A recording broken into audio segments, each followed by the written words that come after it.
امشب در 24 واکنش‌های گسترده به آزادی اسدالله اسدی، دیپلمات پیشین ایران که در بلژیک زندانی بود. سازمان عفو بین‌الملل گفته تبادل زندانیان با ایران جسارت جمهوری اسلامی رو برای ادامه جنایت بیشتر میکنه. شورای ملی مقاومت ایران گفته آزادی دیپلمات محکوم شده ایرانی باجی شرم‌آور به حکومت ایرانه.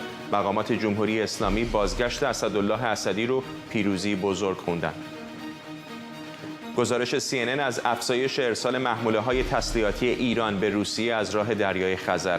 کشتی‌ها برای قاچاق گلوله و پهپاد ردیاب‌هاشون رو خاموش می‌کنن. و گامی دیگه در مسیر اتصال مغز انسان به کامپیوتر. شرکت نورالینک میگه برای اولین آزمایش تراشه‌هاش روی انسان مجوز گرفته. از واشنگتن دی سی این 24 است با فرداد فرحزاد. بینندگان ایران اینترنشنال در ایران و سراسر جهان سلام و وقت بخیر. اسدالله اسدی دیپلمات ایرانی که به جرم تروریسم در بلژیک زندانی بود، در جریان یک توافق تبادل زندانی میان جمهوری اسلامی و بلژیک به تهران بازگشته. این تبادل با موجی گسترده از واکنش روبرو شده. سازمان عفو بین‌الملل گفته عمیقاً نگرانه که مبادله زندانیان باعث جسارت بیشتر مقامات جمهوری اسلامی برای ادامه گروگانگیری و جنایت‌های دیگه بشه. عفو بین‌الملل نوشته دولت بلژیک با این اقدام حقوق قربانیان برای عدالت، غرامت و تضمین عدم تکرار تخلفات را تضعیف کرده. اسدالله اسدی حدود 5 سال پیش به اتهام تلاش برای بمبگذاری در گردهمایی سازمان مجاهدین خلق در فرانسه بازداشت و بعد در بلژیک به 20 سال زندان محکوم شد. دریا صفایی، نماینده ایرانی تبار پارلمان بلژیک، از همین کشور به ما پیوسته. خانم صفایی، گمان می‌کردید که داستان به اینجا ختم بشه؟ خب حقیقتا از 1 سال پیش که ما تمام تلاش خودمون رو کردیم برای اینکه این قانون استرداد زندانی ایرانی به موفقیت نانجام، تصویب نشه، تا زمانی که بعد از اون شکایت کردند قربانیان به دادگاه، همه جوره سعی کردیم جلوی این استرداد رو بگیریم و با اینکه این قانون 1 سال پیش تصویب شد، بعد از انقلاب مردم ایران، بعد از خیزش ملی، دیدیم که دولت بلژیک جرأت نکرد در واقع با اینکه همه امکانات فراهم بود این استرداد رو انجام بده و متاسفانه خیلی به صورت ناگهانی و به خاطر فشارهای افکار عمومی که اینجا وارد میکنه روی اینکه شهروند ما در ایران گروگان گرفته شده و دولت نجاتش نداده و 1 سال قبل از انتخابات دوباره بلژیک، دولت بلژیک متاسفانه این کار شرم‌آور رو کرد که خودش واقعا هیچ وقت از حافظه تاریخی جهان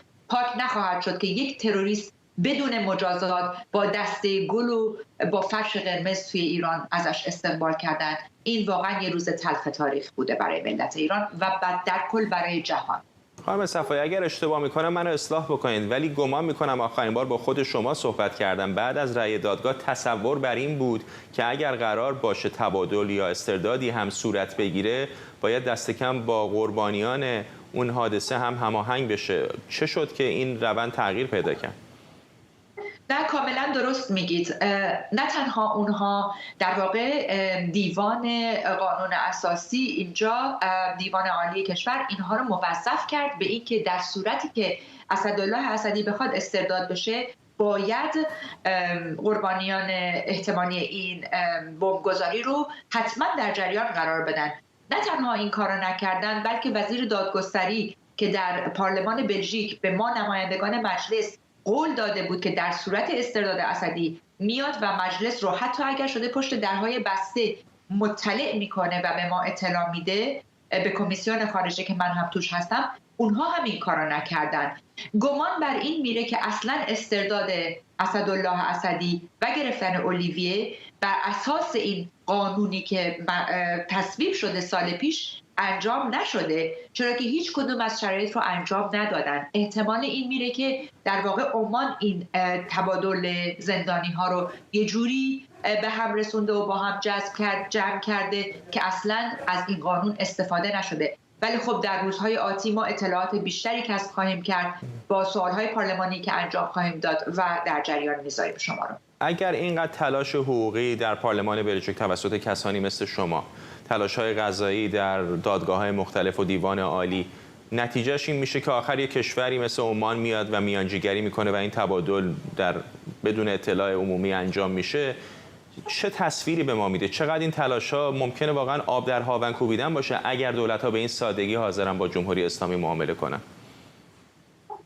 متاسفانه من باید بگم که همه دولت‌های جهان به منافع شخصی خودشون میپردازن و فکر میکنن بیشتر از اینکه به حقوق بشر و به حقوق انسان‌هایی که در ایران برای دموکراسی و آزادی میجنگن توجه داشته باشن. اینجا متاسفانه حتی ندیدن که منافع ملی کشور بلژیک در این نیست که یک تروریست آزاد بشه، چرا که چه کسی میدونه که پس از اون چه عملیات تروریستی دیگه‌ای در همین خاک اروپا توسط همین جمهوری اسلامی انجام نخواهد شد با این جسارت و گستاخی که اکنون پیدا کردن، برای اینکه میدونن هیچ وقت هیچ پاسخگویی لازم نیست داشته باشن. همیشه هر کاری که میخوان از عملیات تروریستی، از سپاه پاسدارانشون و جنگ‌های نیابتیشون، هر کاری که خواستن، گروگانگیری‌های شهروندای اروپایی کردن و در نهایت حتی با چیزهایی که مثلا مثل استرداد اسدالله اسدی که یک تروریسته جایزه هم بهشون دادن. متاسفانه این درس خیلی بدیه برای جمهوری اسلامی، یک پیام مشخص داره و اینکه شما هیچ وقت لازم نیست پاسخگو باشین و ادامه بدین. اما من باید اینم اشاره کنم که نکته‌ای که مهمه اینه، مردم ایران نباید ناراحت بشن. حتی اینجا هم یک پیام مشخص برای ملت ایران هست و اون قدرت اراده ملی مردم ایرانه. ببینید چند ماهی که مردم تو خیابون بودن و خیزش ملیشون رو ادامه میدادن، مدتی بود که هیچ کشوری جرأت نمی‌کرد این کارا رو انجام بده. میخوام بگم هر آنچه هست در همون خیابان‌ها تصمیم گیری میشه. حتی دولت‌های غربی میتونن سر تعظیم فرود بیارن به اراده ملی مردم ایران. ما باید با هم ادامه بدیم. و خیلی کوتاه اگر بفرمایید قدم بعدی شما چه هست برای پاسخگو کردن دولت بلژیک؟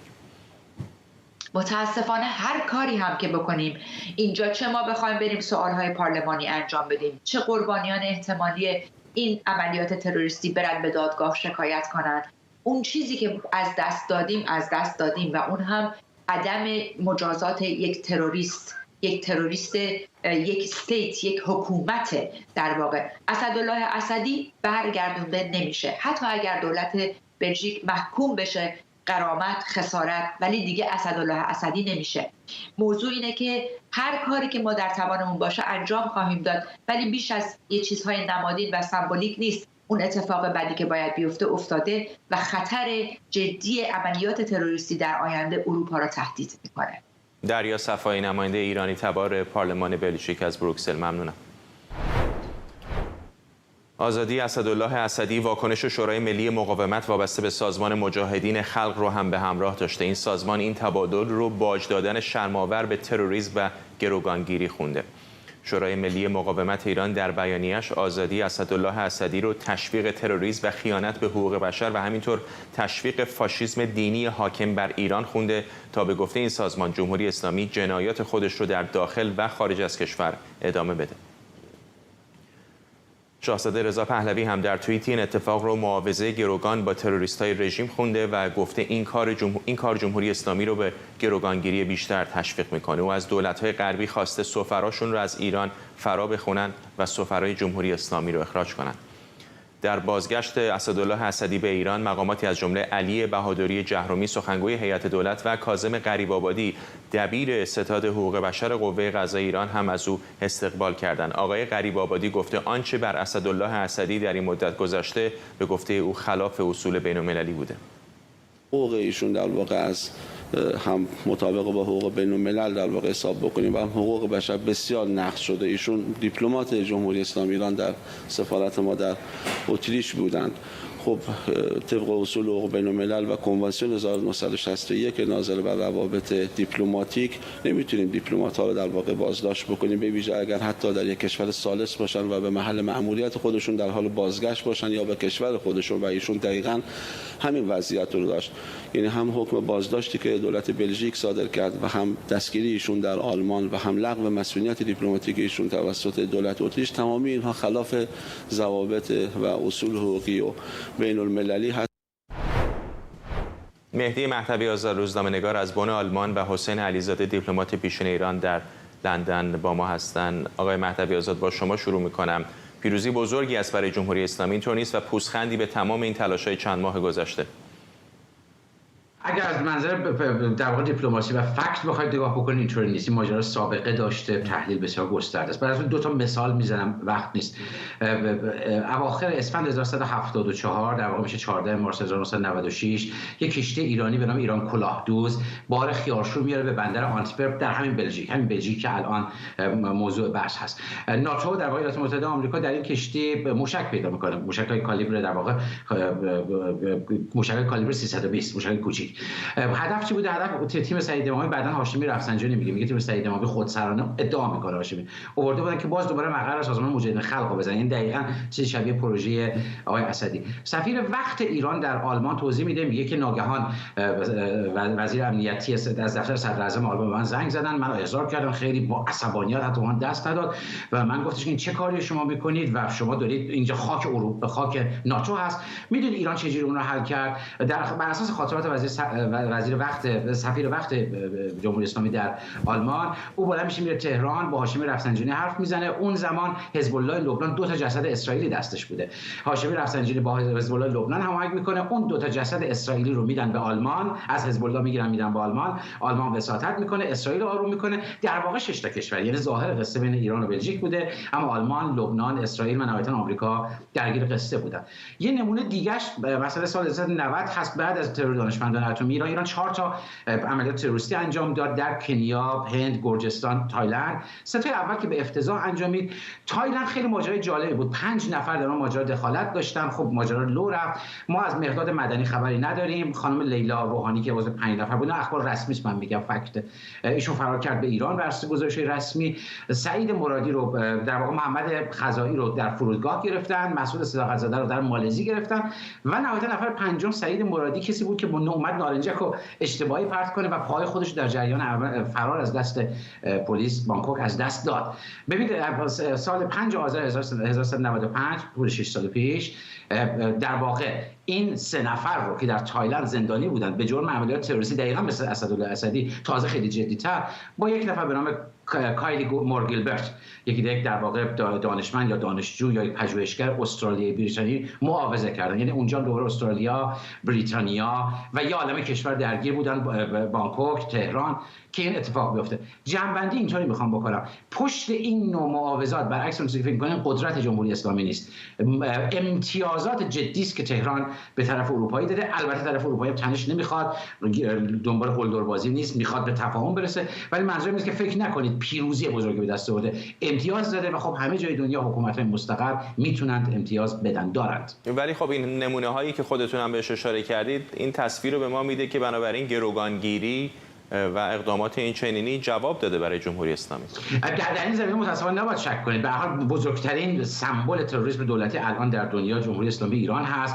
راستش بخواد هم این هم گرفتن شهروندان دو تابعیتی، معاوضه کردن اونها با پول، آزار اونها، این واقعا که بخشی از سیاست خارجی جمهوری اسلامی است. مثل صدور ترور، مثل اینکه هر جای دنیا میره گروه‌های مسلح پیدا میکنه، بهشون تفنگ میده، اینم بخشی از سیاست خارجی تروریستی است. این از نگاه جهان غرب، این بدبختی ماست، میدونید ماها داریم هزینه‌شو میدیم، ولی از نگاه جهان غرب خب یک حکومت سرکش هست، سعی میکنن یه جوری در واقع مهارش بکنن. ما داریم بدبختیشون میکشه، ولی خب غرب داره منافع خودش رو دنبال میکنه، سعی میکنه مهار کنه. جمهوری اسلامی امتیازاتی به دست آورده، منتها در کلان قصه اگر نگاه بکنید الان توان رئیس جمهور ایران از توان یه شرکت کوچولو غربی کمتر. یه دونه هلیکوپتر نمیتونه بگیره رئیس جمهور ایران، پولم داشته باشه. یه میلیون دلار پول نمیتونن جابجا کنن دنیا. مجموعاً میخوام بگم هزینه بسیار بزرگتری داده به نسبت اون 2 تا دستاورد ظاهری کوچولو. آقای علیزاده، این یک مورد استثنایی نیست. همونطور که آقای مهدوی آزاد هم اشاره کرد، در گذشته هم اقدامات مشابه جمهوری اسلامی انجام داده. حالا با این تبادل زندانی به نظرتون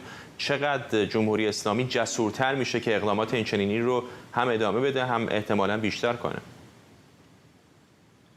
خب بله، ببینید واقعیت این هستش که من مکرراً در موارد مشابه که زیاد اتفاق افتادم این بازی کثیف جمهوری اسلامی است که مخصوصاً اتباع خودش رو، اتباعی که واقعا ایرانی، مثل خانم زاغری ایرانیه، در واقع پاس تابعیت جانبی گرفته، اینها رو وجه المصالحه قرار میده که بر کشور دیگری فشار بیارن، چون اون کشورها ملتزم هستن به حقوق اتباع خودشون، پاسپورتشون اعتبار داره، لذا یه جاهای این هزینه ها رو میدن. مورد اول هم نبوده، همون پژوهشگر استرالیایی، نمیدونم 3 کوهنورد آمریکایی، آقای جیسون رضاییان، خانم زاغری و الان هم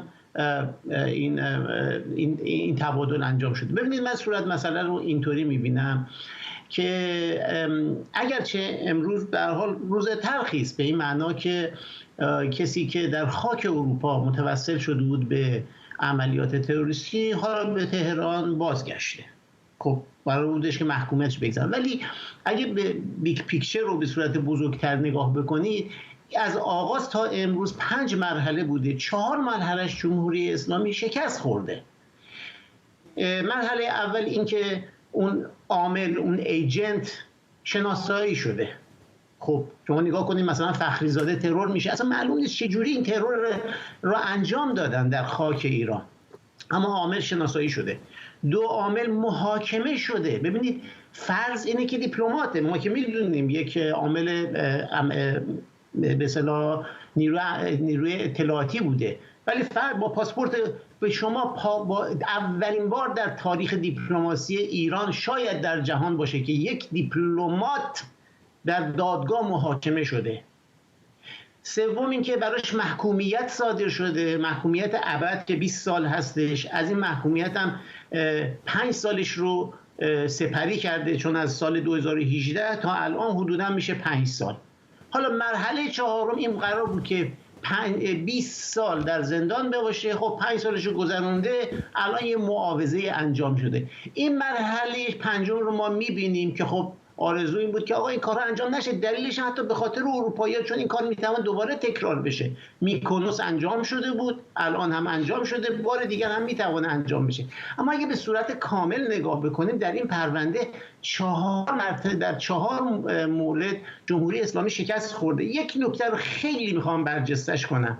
به عنوان کسی که در کسوت دیپلماسی بوده، ببینید من وقتی که شنیدم یک دیپلمات، به اصطلاح دیپلمات، داره محاکمه میشه و جالب اینه که اخبار رو شما بررسی کنید، جمهوری اسلامی تک و تابی نداشت و بالبال نمیزد که دیپلمات من رو دارن به دادگاه میبرن. فرق داره با حمید نوری. حمید نوری با پاس عادی آمده بود، این با پاس دیپلماتیک آمده بود. ولی در قلمرویی که مسئولیت داشت که نبود. البته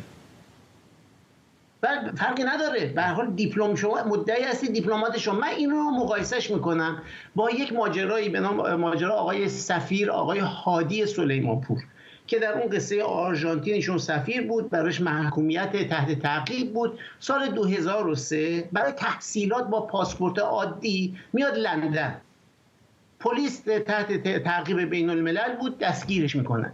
برید اخبار اون زمان نگاه کنید. جمهوری اسلامی به در و دیوار زد، گرانترین وکلای لندن رو استخدام کردن که آزادش کنن و آزادم شد. برای کسی که پیشتر سفیر بوده، الان هم پاس عادی داشته، تک و تاب داشت. اما برای کسی که الان دیپلمات هستش و به عنوان تروریست هم داره محاکمه میشه، هیچ کاری نکردن.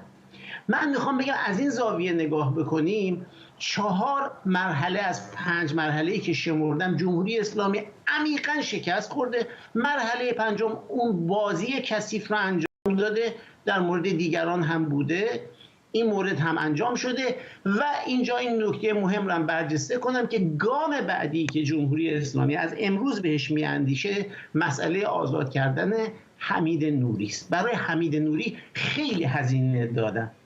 حالا داستان حمید نوری به جای خودش بمانه که میخوام بگم که قطعاً به دنبال این هستن. دلیلش هم این که تاکنون 3 تبعی سوئدی الاصل، نه دو تابعیتی، الان در ایران دستگیر شدن و به احتمال قرار بحث مبادله رو میخوان انجام بدن. آقای علیزاده، چون به بحث مبادله اشاره کردید، خیلی کوتاه بفرمایید نقش عمان به نظرتون چقدر پررنگ بود اینجا؟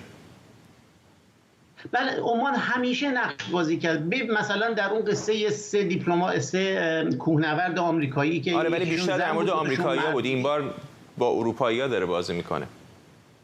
بله نه میخوام بگم که همیشه این نقش رو عمان ایفا کرده که به اصطلاح میانجیگری کرده. حتی گاهی اوقات برای برخی از زندانیان ایران مطالبه پول کرده، عمانی ها اومدن پول رو پرداخت کردن و این بوده. آقای سلطان هیثم بن طارق هم یک شنبه 2 روز دیگه داره به ایران میره. طبیعتا اینجا خواسته که نقش دولت خودش رو، چون اولین سفر او هم هست پس از به قدرت رسیدن، خواسته نقش دولت خودش رو هم نزد اروپایی ها بالا ببره هم نزد طرف جمهوری اسلامی بالا ببره. او موفق بوده، ولی این مبارزه من بیشتر تصورم این هستش که به هر حال آقای اسدالله اسدی یک مهره سوخته بود. بلژیکی هم از این زاویه دارن نگاه می‌کنن. ما گرفتیمش، آبروی اینها رو هم بردیم و رصد کردیم. میدونید از لحظه‌ای که چاشنی بمب از تهران اعزام شده در یک هواپیمای مسافر همه رصد شده بوده. به طرف ایرانی کاملا پیغام داده ببینید همه حرکات شما رصد شده، دفعه دیگه هم بخواید تکرار کنید. حالا این یه مهره سوخته، 5 سالم تو زندان انداختیم، این 15 سالش هم میبخشیم، بیاد بره تهران، اون مبادله هم انجام بشه. نگاه بلژیک اینه، اگرچه از نگاه اپوزیسیون نگاه بکنه خب خیلی مطلوبی بودش که تمام محکومیتش رو بگذرونه، اما دولت بلژیک به این نتیجه رسیده که نه، یه مهره سوخته است، ما ضربمون رو زدیم، نتیجه‌مون رو گرفتیم. آقای مهدوی آزاد حتما یک جمله میتونم بفرمایید. ببینید من بارها خودم تو همین برنامه در تلویزیون شما گفتم حکومت‌های مستقر هم مخصوصا حکومتی مثل ایران که نفت داره، تو خاورمیانه نیرو داره، از تروریسم حمایت میکنه، همیشه چیزی برای مبارزه دارن، همیشه کارت بازی دارن. کسانی که خیلی سرخورده شدن، من فکر می‌کنم در ارزیابی شرایط در واقع شاید دچار خطا شده بودن. این پیروزی جمهوری اسلامی یا موفقیت به اون معنا نیست، البته دستاورد هست ولی موفق. ولی خب ضعیف دیدن جمهوری اسلامی هم تا این اندازه که در آستانه سقوط نمیدونم اروپایی دیگه باش همراهی نمی‌کنن هم شاید ساده لوحانه بوده باشه، اینطور نیست؟ دقیقاً اشتباه بوده، اگه کسی چنین فکر کنه اشتباه بوده. ضمن که من این چیزی که میفهمم این در کنار ماجرای ایران و عربستان، در کنار سایر اتفاقات، در واقع قطعات یک پازل بزرگتر هستن، یک مصالحه شاید بزرگتر، اتفاقی که شاید بعداً ازش مطلع باشید. ولی در هر حال چیزی که من میفهمم حکومت مستقر همین الان جمهوری اسلامی دست از حمایت حوثی‌ها برداره، پول به نصرالله رو کم بکنه، 2 تا امتیاز بخواد به اسرائیل بده، کلی امتیاز میتونه بگیره. برای این نباید کسی شوکه بکنه، مهم اینه که چی داده جمهوری اسلامی و در قبالش اینو گرفته. ممنونم از هر دو شما. خب پس منم یه جمله اضافه کنم. بفرمایید. منم یه جمله اضافه کنم. ببینید با شرایطی که جمهوری اسلامی حالا یه تروریست رو برگردوند به کشور، اما نتیجهش چیه؟ نتیجهش اینه که اگه شما میخواید سرمایه گذاری کنید رو صنعت توریسمتون، عملا هیچ اروپایی دیگه به ایران پاشو نمیگذاره. اگر شما بخواید در مسئله برجام رو فعالش بکنید، بر فرض اینکه بشود فعالش کرد، خب شما با این رفتاری که میکنید اتفاقا اروپایی‌ها رو تحریک میکنید سراغ مکانیزم ماشه برن. یعنی درسته یه امتیاز گرفتن، یه نفر 15 سال زندانش رو گرفتن آوردن تو تهران، ولی ما به ازاش چیه؟ ما به ازاش اینه که شما دیگه صنعت توریسمتون رو نمیتونید فعال کنید، در برجام یک قفل دیگری به قفل برجام زدید و از همه مهمتر همونطور که گفتم حیثیت جمهوری اسلامی برباد رفته. شما 5 سال نتوانستید دیپلمات خودتون رو پس بگیرید، محکوم هم شد و حالا با دسته گل. و یک نکته هم برای من بگم، امروز برای من خیلی شگفت انگیز بود که با او مصاحبه نکردن، گفتن نمیتوانه صحبت کنه. چرا نباید صحبت کنه؟ لال شده یک دفعه؟ چی شده؟ چرا باهاش 2 کلمه حرف نمیزد؟ چون هر واژه‌ای از دهنش بیرون میآمد میتوانست علیه پرونده خودش دوباره استفاده بشه. لذا مصلحت رو دادن دست این آقای قوه قضاییه با او صحبت کنه. آقایان علیزاده و مهدوی آزاد، ممنونم از هر دوی شما. در واکنش به آزادی اسدالله اسدی، علیرضا آخوندی نماینده ایرانی تبار پارلمان سوئد همین اتفاق رو نه فقط برای دولت بلژیک که برای کل اتحادیه اروپا شرم‌آور خونده. آقای آخوندی گفته که جمهوری اسلامی 44 ساله که با سیاست گروگانگیری داره امتیازات مورد نظرش رو به دست میاره. در ایران اما معاون سیاسی ابراهیم رئیسی این اتفاق رو پیروزی برای ملت ایران خونده و گفته وقتی مقامات دولت بلژیک در پارلمان و رسانه‌ها به گفته او لفاظی می‌کردند، در گفتگوهای تلفنی درخواست می‌کردند به گفته او با تهران تعامل داشته باشند. فرشته پزشک، کارشناس روابط بین‌الملل از واشنگتن با ماست. خانم پزشکی، رو اگر بذاریم در یک تصویر بزرگتری، توافق ایران با عربستان سعودی، الان تبادل این زندانی، یک شنبه همطور که مهمانان قبلی اشاره کردن سلطان عمان داره به تهران سفر میکنه، چه تصویری به ما میده از مذاکرات و رویکردی که جمهوری اسلامی داره با جهان نشون میده؟ از نظر مذاکرات که منظورتون مذاکرات هسته‌ای هستش، من فکر می‌کنم هنوز ما شاهد و مستندی نداریم که ایران میخواد واقعا به یک توافق جدی دست پیدا بکنه و اون چیزی که از آمریکایی‌ها توی مدت شنیدیم، با اینکه دیپلماسی هنوز یکی از مهمترین راه‌ها هست برای دولت آقای بایدن، بازگشتن به یه چارچوبی مثل برجام دیگه عملاً از دست رفته است. بنابراین حداقل در مذاکرات با ایالات متحده اگر قرار باشه اتفاقی هم بیفته، در حد نگه داشتن تنش‌ها و یا توقف تنش‌ها در وضعیت فعلی هست. بعیده که در سالی که داریم وارد انتخابات ریاست جمهوری آمریکا میشیم و پایان دولت اول آقای بایدن اگر قرار باشه دوباره انتخاب بشه میشیم، قرار باشه ایران بخواد یه همچین ریسکی رو بکنه و امتیازات هسته‌ای بده و اون قابلیت‌هایی که به دست آورده به عقب برگردونه. در این حال این رو هم نباید فراموش بکنیم، مهمونای دیگه‌تون هم اشاره کردن، دولت مستقر حتما امکانات زیادی در اختیار داره و جمهوری اسلامی اگر که میخواست با غرب کار بکنه، اروپایی‌ها و آمریکایی‌ها که اتفاقا قراره که پرچمدار حقوق بشر باشن، پرچمدار آزادی‌های اساسی باشن، خیلی راحت چشمشون رو مثل خیلی جاهای دیگه میبستن و بر روی نقض قوانین حقوق بشر و حقوقی در ایران و با ایران مراوداتشون رو پی میگرفتن. مشکل سیاست خارجی ایران گره اصلیه که تقابل با غرب، تقابل با آمریکا و تقابل با اسرائیل هستش و نشونه‌ای نداریم که این تقابل در حال حل شدن باشه. حتما ایران داره تلاش میکنه با یه مقدار کنترل تنش‌ها با عربستان منطقه رو تغییر بده، ولی این مورد خاص و تبادل زندانی رو من بیشتر از اینکه در راستای بین‌الملل و سیاست خارجی ببینم، در راستای سیاست داخلی میبینم. همونطوری که در موضوعات داخلی ایران می‌بینیم که برای اینکه به طرفداران خودشون نشون بدن اگر شما کشته بشین ما تعداد بیشتری از مخالفین رو می‌کشیم، اینجا هم همینه. تمام کسانی که برای جمهوری اسلامی به هر حال مأموریت انجام دادن، اینها نشون دارن میدن که اگر شما برای ما کار بکنین، ما هر آنچه که لازم باشه انجام میدیم و شما رو برمیگردونیم. اجازه نمیدیم در زندان‌های غرب باقی بمونیم و به همین دلیل اون وفاداری کسانی که دارن توی این حکومت کار میکنن رو میخره. من این رو خیلی بیشتر در راستای اون سیاست داخلی میبینم تا حل و فصل مشکلات با اروپا و آمریکا. ولی بالاخره یک جنبه بین‌المللی هم داره دیگه. خانم پزشک، شما احتمالاً بیشتر از من هم شاید شنیده باشید بسیاری از ایرانی‌ها همیشه این تئوری توطئه رو دارن که غربی‌ها پشت جمهوری اسلامی هستن، نمیذارن که به این راحتی سقوط بکنه و بعد اتفاقات این چنینی میفته. حالا به دولت بایدن هم اشاره کردید، میدونیم که اونها هم دارن مذاکراتی انجام میدن برای آزادی شهروندانشون که در ایران هستن. حرف از آزادی پول‌های بلوکه شده ایران در کره جنوبی هست. مقصودم این هستش که علیرغم همه حرفایی که در رسانه‌ها میزنن، در افکار عمومی مطرح میکنن که محکوم میکنیم رفتارهای جمهوری اسلامی رو، محکوم میکنیم سرکوب معترضان رو، محکوم میکنیم رفتار ناقض حقوق بشر جمهوری اسلامی رو، اما پشت صحنه میبینیم که در عمل آخر مذاکره میکنن. حالا اگر هسته‌ای متوقف هست، دست کم در مورد تبادل زندانیان، پول‌های بلوکه شده چانه‌زنی میکنن با تهران.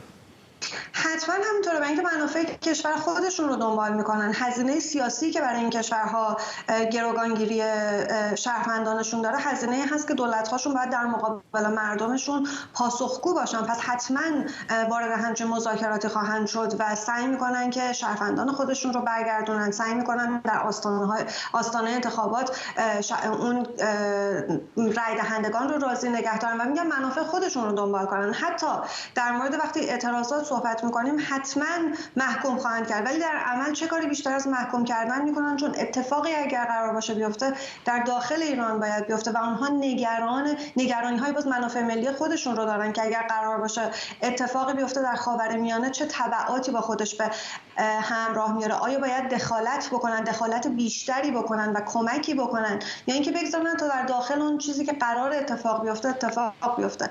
ولی من فکر نمی کنم که حتی مذاکرات مذاکراتی که الان در مورد گروگان‌های آمریکایی در جریانه، با توجه به اتفاقاتی که داره میفته و با توجه به هزینه سیاسی که ممکنه به آقای بایدن تحمیل کنه، خیلی بشه خوشبینانه بهش نگاه کرد. در 2 سال و نیم گذشته دیدیم بارها صحبت این شده که الان که این زندانی‌ها آزاد بشن، این گروگان‌ها آزاد بشن و پول‌های بلاک شده ایران در کره جنوبی هم در اختیار ایران قرار بگیره و آقای بایدن حاضر نشده که این ریسک سیاسی رو بپذیره. من نمیگم که فردا این احتمال این نیست که در آینده یه همچین اتفاقی بیفته، ولی حرفم اینه که جایی که منافع این دولت مردان برای منافع کشورشون ایجاب بکنه، حتما با جمهوری اسلامی کار میکنن، ولی به غیر از اون دلیل نداره که همراهی بکنن با حکومتی که خیلی مشخص و واضح علیه آمریکا، علیه غرب، علیه منافع اروپا و آمریکا داره کار میکنه و اقدامات انجام میده. ممنونم از شما. فرشته پزشک، کارشناس روابط بین‌الملل از واشنگتن با ما. CNN با اشاره به افزایش کشتی‌هایی که در مسیر دریای خزر رادیوآپ‌هاشون رو خاموش می‌کنن نوشته این مسیر برای جابجایی تسلیحاتی که روسیه از ایران خریداری کرده استفاده میشه. CNN میگه متحدان غربی اوکراین قدرت کمی برای توقف ارسال تسلیحات از این مسیر دارند و کشورهای ساحلی دریای خزر مثل آذربایجان، ترکمنستان و قزاقستان توانایی یا انگیزه‌ای برای توقف این کشتی‌ها که معمولاً با پرچم روسیه حرکت می‌کنند ندارند. CNN نوشته 6 کشتی با پرچم روسیه و 2 کشتی با پرچم ایران رو ردیابی کرده که احتمالاً با تجارت تسلیحات نظامی از جمله 300,000 گلوله توپ، 1 میلیون گلوله و حداقل 18 پهپاد دوربرد بین 2 کشور مرتبطند. حسین آریان، تحلیلگر امور نظامی و راهبردی از نیوکاسل با ماست. آقای آریان، پیش از هر چیز اصلا چرا لازم هستش که رادیوآپ‌هاشون رو خاموش بکنن؟ چون این اقیانوس‌های آزاد یا مثلا خلیج فارس و دریای عمان که نیست، دریای خزر هست. ایران و روسیه هم که مشکلی با هم ندارن، کشورهای اطراف هم که معمولا حداقل با روسیه مشکلی ندارن، چرا رادیوآپ‌هاشون رو خاموش میکنن؟ خب از نظر قانونی و مقررات بین‌المللی باید کشتی‌های تجارتی واقعا این سیستم‌های شناسایی خودکار خودشون و AIS رو به کار بیاندازن و این جزء مقررات هست. ولی این کشتی‌ها به نظر میرسه که وقتی در بخشی از مسیر خود، مثلا اونهایی که از طرف بندر انزلی یا امیرآباد به طرف آستاراخان میرن، این سیستم رو خاموش میکنن که ردیابی نشه که دقیقاً اینا کجا رفتن. احتمالاً بیشتر نگران آذربایجان گمان میکنم دیگه، چون ترکمنستان که درگیر این جور داستان‌ها نمیشه، روسیه هم که خودش طرف قرارداد، احتمالاً آذربایجان میشه. آذربایجان هم هیچ کاری نمیکنه، برای اینکه ببینید یکی این سیستمی رو که اینا انتخاب کردن برای به حساب ارسال تسلیحات از ایران به روسیه، این یکی از مطمئن ترین سیستم هاست. یعنی دریای خزر هست، روسیه در یک طرف، ایران در طرف دیگر، 3 کشور ساحلی دیگر، قزاقستان، ترکمنستان، آذربایجان، اینها کاری نمیتونن انجام بدن، نمیتونن راهگیری بکنن، نمیتونن ردگیری بکنن، مگر اینکه تسهیلاتی داشته باشن یا از طرف کشورهای خارجی مثلا در آذربایجان بتونن ردگیری بکنن توسط رادارهای به حساب شناسایی ساحلی که ببینن این کشتی‌ها دارن کجا میرن. یکی از مطمئن ترین به حساب وسیله است. در عین حال اون چرا که از ایران میره، یعنی مثلا از انزلی یا امیرآباد، یه مسافت حدود 1200 کیلومتر، 1300 کیلومتر تا آستاراخان، حدود 2 روز 2 روز و نیم طول میکشه. مثلا ما میدونیم که یک کشتی مثل کشتی رسول گامزاتوف که این در ماه مارس، 8 ماه مارس اومد ایران، رفت امیرآباد، 1000 کانتینر در اونجا بار کرد، بود آستاراخان، دوباره آخر ماه مارس برگشت و بعد دوباره این مسیر رو طی کرد، رفته دوباره به آستاراخان. یه نکته دیگه که به نظرم شاید از جهاتی قابل توجه باشه، اون چرا که ایران میفرسته به آستاراخان، در آستاراخان این کشتی ها، مثلا همین کشتی که اسمشو بردم گامزاتوف، با گنجایش حدود مثلا 5000 تن حمله بار، این میتونه از همونجا، حتی لازم نیست اگه روسا بخوان، بارش رو تخلیه بکنه، از طریق ولگا میره بالا به طرف شمال، میپیچه به طرف رودخانه دون، یعنی از طریق کانال ولگا دون این تسلیحات رو سرراست میرسونه به رستوف، یعنی ستاد اون مرکز منطقه 5 نظامی روسیه که فرماندهی داره به ناوگاند دریای سیاه و دریای خزر که درست بغل استانهای در واقع اشغال شده مال اوکراین هست و اون مسافت ولگادون هم حدود 100 کیلومتره. از راه زمینی هم میتونن بفرستن. یکی از بهترین و مطمئن‌ترین مسیرهاست برای انتقال این تسلیحات. ممنونم از شما. حسین آریان، تحلیلگر امور نظامی و راهبردی از نیوکاسل. شرکت تراشه‌های مغزی نورالینک متعلق به ایلان ماسک از دریافت تاییدیه سازمان غذا و داروی آمریکا FDA برای انجام اولین مطالعه بالینی انسانی ریز تراشه‌هاش خبر داده. در مرحله اول قرار ایمنی و کارایی تراشه‌های این شرکت در بیماران مبتلا به فلج شدید آزمایش بشه. تراشه‌های نورالینک که به اندازه یک سکند برای ثبت و تحریک فعالیت مغز طراحی شده. شرکت نورالینک گفته امیدواره در نهایت از این فناوری برای کمک به افراد مبتلا به انواع بیماری‌های عصبی از جمله فلج، بیماری آلزایمر و پارکینسون استفاده کنه. تایید سازمان غذا و داروی آمریکا نقطه عطفی بزرگ برای نورالینک و میتونه راه این شرکت رو برای شروع تجاری سازی فناوریش در آینده هموار کنه. پوریا ناظمی، روزنامه‌نگار علمی از اتاوا با ماست. آقای ناظمی، من و شما روند پیشرفت نورالینک از اول دیدیم، بیشتر شبیه بازی بود اول، الان به نظر میاد که داره وارد یک جریان جدی میشه. چه امیدهایی میتونن داشته باشن کسانی که به بیماری‌های مثل فلج مبتلا هستن از طریق این فناوری؟ به نظرم میرسه اگر بخوایم جواب خیلی صادقانه بگیم اینه که امیدواری محتاطانه‌ای رو باید نسبت به نورالینک به طور خاص داشته باشیم. دلیلش هم این هستش که همونطوری که گفتیم ما اینو دنبال کردیم داستانش رو در طول مسیر تحولش. حدود 1.5 سال 2 سال پیش بود که نورالینک درخواست مجوز FDA رو کرد، بهش ندادن به این دلیل که 3 نگرانی اصلی وجود داشت. که میزان به خاطر باتری‌های لیتیومی میزان سمی بودنش، اینکه موقعی که می‌خوایم خارج بکنیم از مغز ممکنه که بافت مغزی رو آسیب برسونه و حرارتی که ممکنه ایجاد بکنه. اگر این مجوز رسمی که البته ما هنوز مجوز رو ندیدیم، بر اساس روند FDA تایید کرده که خبر داره از این اعلام خبر، ولی خب جزئیات رو نمیدونیم. بر فرض که مجوز FDA مربوط باشه به فاز اول آزمون بالینی، به نظر میرسه که اون نگرانی ها برطرف شده، حالا وارد بشه. از دوران واکسن ها حتما مردم به یاد دارن که اگر حتی این مجوز فاز اول در واقع کارآزمایی بالینی باشه، به این معناست که به طور خیلی محدود برای ثابت کردن امن بودن این تراشه‌ها استفاده میشه. این نکته هم باید بگیم که در واقع این یک ساختار دوگانه است که در واقع درخواست مجوز کرده. یکی خود تراشه‌ای که درون مغز قرار میگیره، دومی اون دستگاه رباتیکی هست، اون بازوی رباتیکی که عمل جراحی رو انجام میده. حالا من چرا تاکید میکنم که اگر مجوز FDA این باشه؟ به خاطر اینکه ما قبلا سابقه داشتیم. برای مثال در مورد شرکت معروف ترانوس که الیزابت هولمز بودش و اون داستان معروف رو به وجود آورد، کلی سرمایه جمع کرد، کلی توجه جمع کرد و در نهایت همین روزها شنیدیم که در واقع به دلیل تقلب محکوم به زندان شده.